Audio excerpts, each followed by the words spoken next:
La crisis humanitaria en la frontera pone a la Casa Blanca en el ojo del huracán. El gobierno permite el ingreso de cientos de haitianos a diversas partes del país. Todo esto a pesar de la gran oposición. La polémica no se ha hecho esperar. Así iniciamos cierre de edición.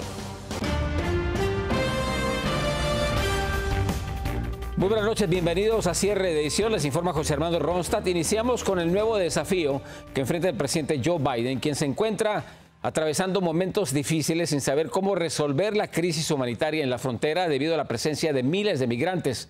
Vamos a Washington. Alfredo Miranda nos tiene lo último sobre esta polémica. La masiva presencia de inmigrantes haitianos en la frontera sur y las acciones de represión y deportación que ha tomado la administración Biden ha puesto al presidente literalmente en aguas turbulentas. Las críticas por el manejo de la crisis vienen de sectores políticos como del activismo. Lo que debe de hacer es utilizar su poder en solidaridad, proveer techo inmediatamente, asistencia médica y también asistencia legal para que las personas que soliciten asilo por la vía de las leyes migratorias tengan una oportunidad de hacerlo. La cifra inicial de 15.000 inmigrantes se habría reducido a cerca de 6.000 tras las deportaciones inmediatas. Otros habrían huido tanto al interior de Estados Unidos como hacia Ciudad Acuña, del lado mexicano, para evitar ser deportados a Haití. El secretario Mayorkas respondió hoy a congresistas en una audiencia virtual. Estamos ejerciendo y haciendo cumplir ambas, la aplicación de las leyes y la responsabilidad sobre las leyes, así como las leyes humanitarias que este país y su Congreso han promulgado. La administración aún no puede precisar el número de deportados, detenidos y prófugos. Un grupo de 26 gobernadores republicanos le envió una carta al presidente Biden. Como ejecutivos de nuestros estados, solicitamos una reunión con usted en la Casa Blanca para acabar con la crisis de seguridad nacional creada por 8 meses de fronteras descuidadas. La Casa Blanca no se ha pronunciado sobre la misiva. La portavoz de la administración justificó el accionar en la frontera con base en una regulación del CDC. El Departamento de Seguridad Interna continúa expulsando inmigrantes bajo la sección 42 del CDC. Quienes no pueden ser expulsados son sometidos a un proceso formal de deportación y las personas que no son removidas inmediatamente son ubicadas en detención alternativa o enviadas a instalaciones de ICE. Exigimos a los Estados Unidos que deje de utilizar de pretexto el título 42 como una razón para seguir expulsando a solicitantes de asilo, tanto a las personas haitianas como a las personas centroamericanas y mexicanas, que desde la administración Trump han sido expulsadas a consecuencia del título 42. Una coalición que incluye a Human Rights Watch y ACLU envió una carta al presidente pidiéndole que detenga de inmediato la expulsión de ciudadanos haitianos, expresando que este es un punto de inflexión para que cumpla su promesa de una política migratoria más humana. Desde Washington, Alfredo Miranda, cierre de edición. Y mientras que la Casa Blanca intenta encarar este serio problema, el día de hoy se supo que varios haitianos deportados agredieron a pilotos estadounidenses e hirieron a 3 oficiales de ICE. Desde Houston, Jessica Guerrero nos informa sobre esta situación que viven los que intentan ingresar a Estados Unidos. Carlos Villarreal de la Iglesia de Jesucristo de los Santos de los Últimos Días nos comenta que el objetivo principal de estas instalaciones en la Asociación Nacional de Iglesias Cristianas es apoyarlos con sus necesidades básicas y atención médica. Cerca de 350 personas ya han arribado aquí y han permanecido entre 12 y 24 horas. Villarreal asegura que continuarán con esta labor mientras sea necesario. Lo que nos han dicho los del gobierno y la Organización de Migración es que quizás unos 5 o 6 días más. Inmigrantes comentan la dura travesía por más de 2 meses y medio para poder llegar aquí. Smarlin y Rudy viajaron desde Chile caminando 12 horas diarias sin comida y bebiendo agua del río. Solamente 35 de 70 personas de su grupo sobrevivieron en su viaje. Lo más difícil que pasamos, lo que le llaman la selva del Dariel. Eso es algo, es una pesadilla.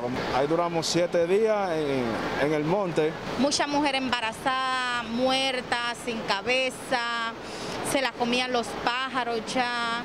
Valerie Rodríguez es voluntaria en la organización Valverde Border Coalition en la frontera de Del Río, Texas, quienes han estado recibiendo a los inmigrantes procesados por las agencias de migración para que esperen su trámite dentro del país. Comentó que aproximadamente envían 250 personas por día a ciudades como Houston y San Antonio. cuando hables con los inmigrantes, ellos ni siquiera saben que están en el río Texas. O sea, no se sabe la razón por qué llegaron. Muchas veces cuando les haces la pregunta, ellos mismos te dicen, pues, les seguía a otras personas. Voluntarios en Del Río, Texas, nos comentaron que actualmente una cifra de 14.700 inmigrantes descendió a 8.500 personas esperando en la frontera a ser procesados. Algunos fueron liberados dentro de Estados Unidos, mientras otros fueron regresados a su país. Reportó para Cierre de Edición Jessica Guerrero.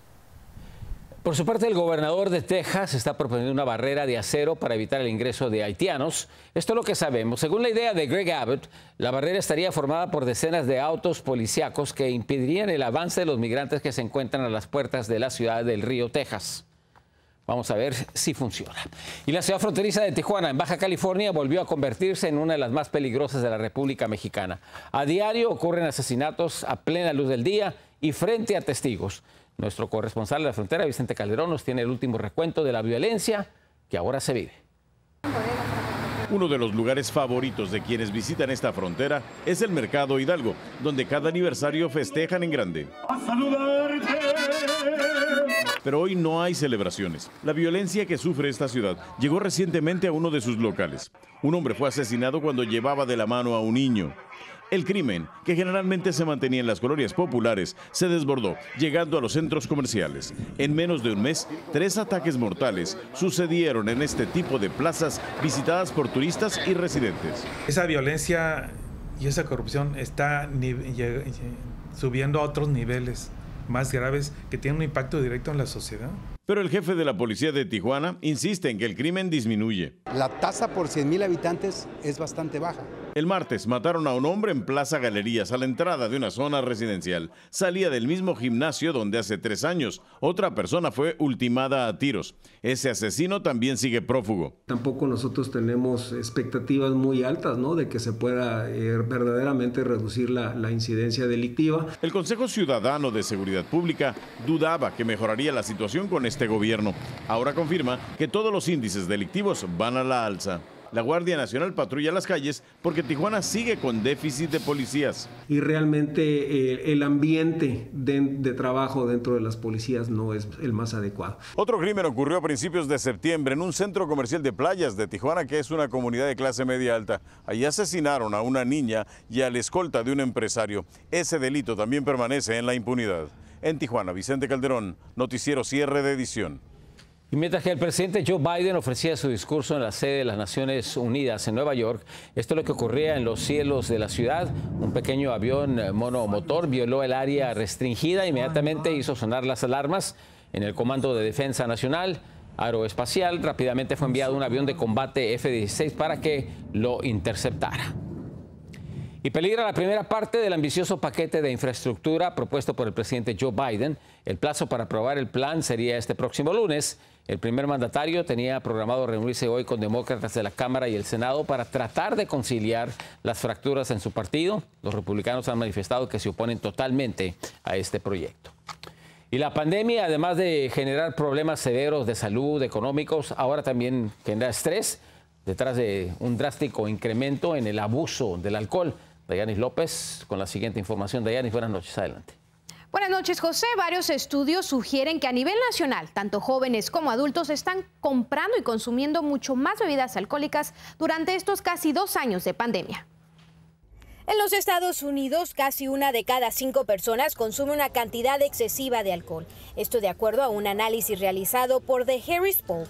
Mientras que otro estudio clínico asegura que el consumo de alcohol incrementó 14% desde que inició la pandemia. Las presiones que las personas están viviendo, no solamente el miedo de la pandemia, la inseguridad económica, todas las ansiedades que tienen que ver con los papeles adicionales que los padres tienen que jugar, como ser maestros, de los niños que han estado en casa, como el estar encerrados, aunque sea con personas que quieres mucho, todo eso causa mucha ansiedad y estrés. De acuerdo a los expertos, la crisis sanitaria como la que enfrentamos puede causar muchos problemas médicos, psicológicos y sociológicos que orillan a las personas a consumir sustancias adictivas. Y la razón por la cual es más fácil acudir a sustancias es porque nos dan, aunque sea un alivio temporal. El Instituto Nacional de Alcoholismo también reporta un aumento en el estrés a causa del incremento en el consumo de bebidas alcohólicas.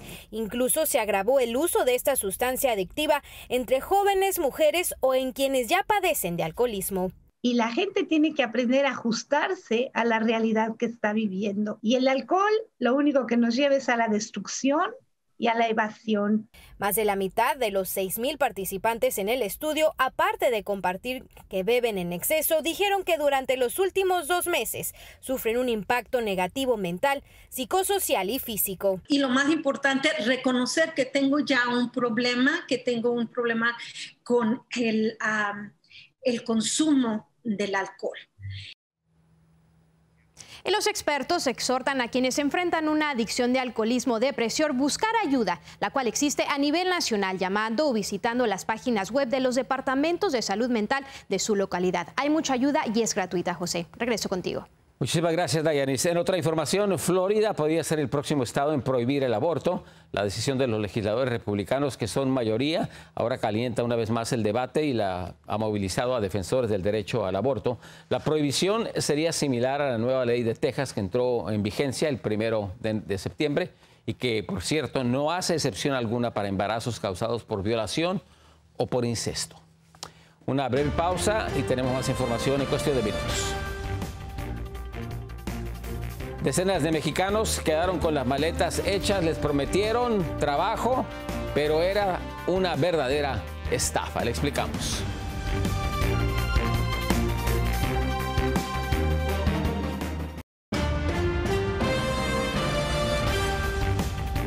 Por buscar la llamada eterna juventud, muchas personas pierden la vida a diario en Estados Unidos. En las últimas semanas han aumentado los casos como el de una madre e hija que se hacían pasar como cirujanas plásticas y provocaron la muerte de una joven identificada como Carissa Rapka, que soñaba con ser actriz porno, a la que le inyectaron silicona en los glúteos para levantárselos. Livia Dame y Alicia Galás están acusadas ahora de asesinato. Y continúa la intensa cacería del prometido de Gaby Petito en una reserva natural muy cerca de Sarasota, en Florida. Este miércoles, un equipo de 10 buzos subacuáticos del departamento del sheriff, altamente capacitados, se unió al esfuerzo de búsqueda de Brian Laundrie, quien se cree llegó a Carlton Reserve hace una semana. Los buzos utilizan lo último en tecnología para sumergirse profundamente en el agua y tratar de encontrar a personas que solamente le llaman de interés. En México ocurrió una masiva estafa migratoria. Cientos de personas cayeron en una trampa. Les prometieron trabajo a cambio de pagar miles de dólares y los dejaron prácticamente en la calle, literalmente, como nos dice desde la Ciudad de México, Víctor Blázquez. Cientos de mexicanos se quedaron con las maletas en las manos y con la ilusión de trabajar en otro país. Al menos 250 personas provenientes de todas partes de la República Mexicana llegaron al Aeropuerto Internacional de la Ciudad de México con la intención de viajar a Canadá para tener un mejor empleo y una mejor vida. Una persona que se hizo pasar por pastor de una iglesia cristiana los había invitado al viaje, pero al llegar a la terminal descubrieron que la oferta de trabajo que les habían hecho había sido un fraude. De $1,100 a la semana, íbamos a ir a Ottawa, Canadá, pues nos pidieron una cantidad más o menos de 4,100, entre prueba COVID, prueba tu pasaporte y lo que era los biométricos. Mayra, por ejemplo, dejó todo atrás, su trabajo, su familia y su casa, por un viaje que le prometía prosperidad y abundancia. En cambio, la desfalcaron en un instante con poco más de $200. Aproximadamente por persona tuvimos que dar 4,100 y cachito. Fueron citados en el lobby del hotel del Aeropuerto Internacional de la Ciudad de México, pero la persona que supuestamente los contrató nunca llegó. Así que este grupo de mexicanos comenzaron a exigir ayuda a las autoridades para ellos y para que ya no haya más personas que caigan en las redes de estos estafadores sin piedad. Temo por mi integridad también, porque tenía datos de todos, o sea, direcciones, actas de nacimiento, comprobantes de estudios, o sea, uno dice, no, ¿por qué me pasa esto, no? Después del engaño de unos $200, estos 250 mexicanos quedaron varados por horas sin saber qué hacer. Ahora vuelven a casa con los suyos y con las maletas llenas de falsas ilusiones. En Ciudad de México, Víctor Blázquez, cierre de edición. Regresamos con más información en cuestión de minutos a cierre de edición. Tenemos imágenes y detalles de la sangrienta emboscada explosiva de los narcos que mató a varios soldados, dejó a otros heridos. Le diremos dónde.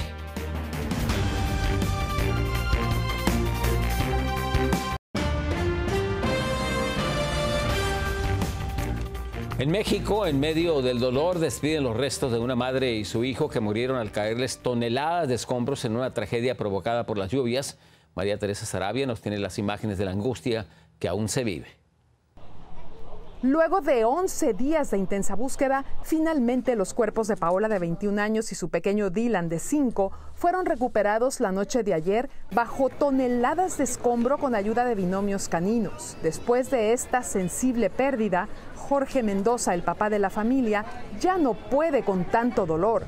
Y es que él lo perdió todo, su casa y a su familia.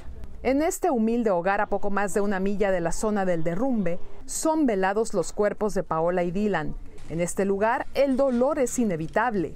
Ahora, las labores de búsqueda y rescate en la zona 0 llegaron a su fin, con un total de 4 decesos y cientos de personas damnificadas, lo que ha marcado a todos los habitantes que se unen a este duelo. Sí que los conozco desde que estaban chiquitos, somos vecinos. De aquí desde hace muchos años. Se siente muy feo, la verdad. Ay, no quisiera estar ahora sí que en los zapatos de la familia. Yo también tengo hijos. También a 11 días de la tragedia, la angustia no para, y es que cientos de familias de más de 170 casas fueron desalojadas. Serán reubicadas en los próximos días. A pesar de que ya está estabilizado todo lo que se cayó, todavía con las lluvias corre el riesgo de que pueda haber un deslave mayor. Entonces están desalojando algunas viviendas, o todas las están ahí en riesgo. Aquí fueron velados los restos de Paola y Dylan, que mañana serán sepultados junto a la pequeña Mía. María Teresa Sarabia, cierre de edición. Las autoridades mexicanas fueron puestas en alerta máxima ante la posibilidad de nuevas inundaciones. Las alertas de emergencia fueron activadas después de comprobarse que las 75 presas del país han sobrepasado el 100% de su capacidad de almacenamiento. Una de ellas es la presa Solís en Guanajuato, la que provocó inundaciones que dejaron a 249,000 familias damnificadas. Esto ocurrió hace aproximadamente un año. Y continuamos con la información de México, donde los peritos que investigan la desaparición de los 43 estudiantes normalistas de Ayotzinapa pasaron ahora a ser los sospechosos. Según la Fiscalía General de México, existen sospechas de que manipularon evidencia para desviar la investigación y acomodarla a la llamada verdad histórica, la versión del gobierno del entonces presidente Enrique Peña Nieto. Hasta ahora se han identificado los cuerpos de 3 de los estudiantes.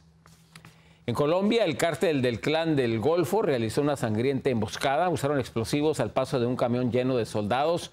Por lo menos 5 murieron, 7 resultaron gravemente heridos. Carolina Gómez nos tiene todos los detalles desde Bogotá. Brutal sería la palabra indicada para describir el ataque terrorista entre los corregimientos de San José y La Rica de Puerto Libertador, Córdoba, en donde se transportaban los soldados de la Fuerza de Tarea Conjunta Aquiles en un camión que a su paso fue víctima de una feroz explosión. Quiero decirles, otro ataque cobarde y miserable del Clan del Golfo.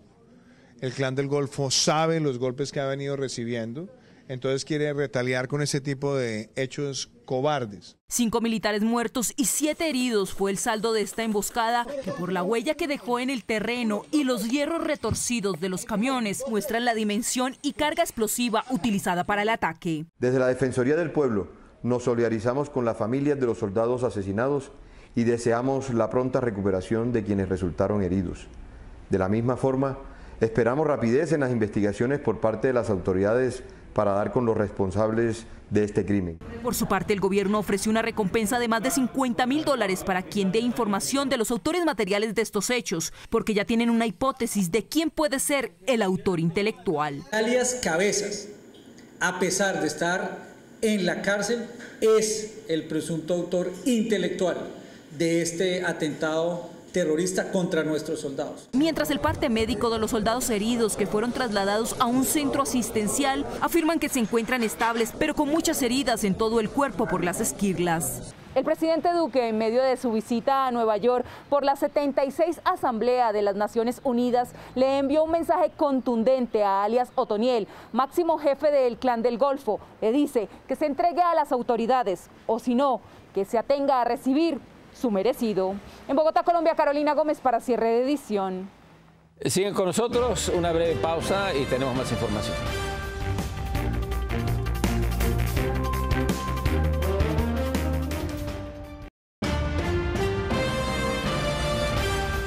El mundo celebró este miércoles el Día Internacional del Rinoceronte y como parte de la festividad del Zoológico de San Diego se le ocurrió invitar al público, vea esto, a ponerle nombre a la nueva bebé rinoceronte blanco que recientemente nació en San Diego Safari Park.